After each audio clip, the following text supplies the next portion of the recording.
Hi hello ಸ್ನೇಹಿತರೆ, ನಿಮಗೆಲ್ಲ ನಮಸ್ಕಾರ. ನೀವು ಹೇಗಿದ್ದೀರಾ? ಚೆನ್ನಾಗಿದ್ದೀರಾ ಅಂತ ನಾನು ಅನ್ಕೋತಾ ಇದ್ದೀನಿ. ಇವತ್ತೊಂದು ಟಾಪಿಕ್ ಜೊತೆ ಬಂದಿದ್ದೀನಿ. ಅದೇನೆಂದರೆ ವೋಟಿಂಗ್ ಕಾರ್ಡ್ ಸರ್ವಿಸ್. ನಮ್ಮಲ್ಲಿ ಎಲ್ಲ ಥರದ ವೋಟಿಂಗ್ ಕಾರ್ಡ್ ಸರ್ವಿಸ್ ಸಿಗುತ್ತೆ. ಅದು ಏನಂತ ಹೇಳ್ತೀನಿ ನೋಡಿ.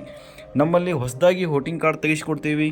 ನಿಮ್ಮ ವೋಟಿಂಗ್ ಕಾರ್ಡಲ್ಲಿ ನೇಮ್ ಕರೆಕ್ಷನ್ ಇದ್ದರೆ ನೇಮ್ ಕರೆಕ್ಷನ್ ಮಾಡಿಕೊಡ್ತೀವಿ. ಡೇಟ್ ಆಫ್ ಬರ್ತ್ ಕರೆಕ್ಷನ್ ಇದ್ದರೆ ಮಾಡಿಕೊಡ್ತೀವಿ. ಅಡ್ರೆಸ್ ಕರೆಕ್ಷನ್ ಮಾಡೋದಾದರೆ ಮಾಡಿಕೊಡ್ತೀವಿ. ನಿಮ್ಮದು ನೇಮ್ ಕರೆಕ್ಷನ್ ಇದ್ದರೆ ಮಾಡಿಕೊಡ್ತೀವಿ. ನಿಮ್ಮದು ಪೂರ್ತಿ ವೋಟಿಂಗ್ ಕಾರ್ಡಲ್ಲಿ ನಿಮ್ಮದು ಫೋಟೋ ಚೇಂಜ್ ಮಾಡೋದೆಯಾ ಅದು ಕೂಡ ಮಾಡಿಕೊಡ್ತೀವಿ. ಮೊಬೈಲ್ ನಂಬರ್ ಲಿಂಕ್ ಮಾಡಿಕೊಡ್ತೀವಿ. ಇದೇ ಥರ ಹಲವಾರು ನಮ್ಮಲ್ಲಿ ವೋಟಿಂಗ್ ಕಾರ್ಡ್ ಸರ್ವಿಸ್ ಸಿಗುತ್ತೆ.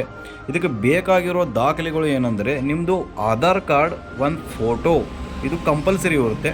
ಮತ್ತು ನಿಮ್ಮದು ಹೊಸದಾಗಿ ತೆಗೆಯೋದಿದೆಯಾ ಅದಕ್ಕೆ ನಿಮ್ಮದು ಆಧಾರ್ ಕಾರ್ಡ್, ಒಂದು ಫೋಟೋ ಮತ್ತು ನಿಮ್ಮದು ಒಂದು ಫ್ಯಾಮಿಲಿ ಮೆಂಬರ್ದು ವೋಟಿಂಗ್ ಕಾರ್ಡ್ ಬೇಕಾಗುತ್ತೆ. ಹೀಗಿದ್ದರೆ ಏಕೆ ತಡ ಮಾಡ್ತಾಯಿದ್ದೀರಾ? ಇವತ್ತೇ ನಮ್ಮ ಸೆಂಟರ್ನ ವಿಸಿಟ್ ಮಾಡಿ.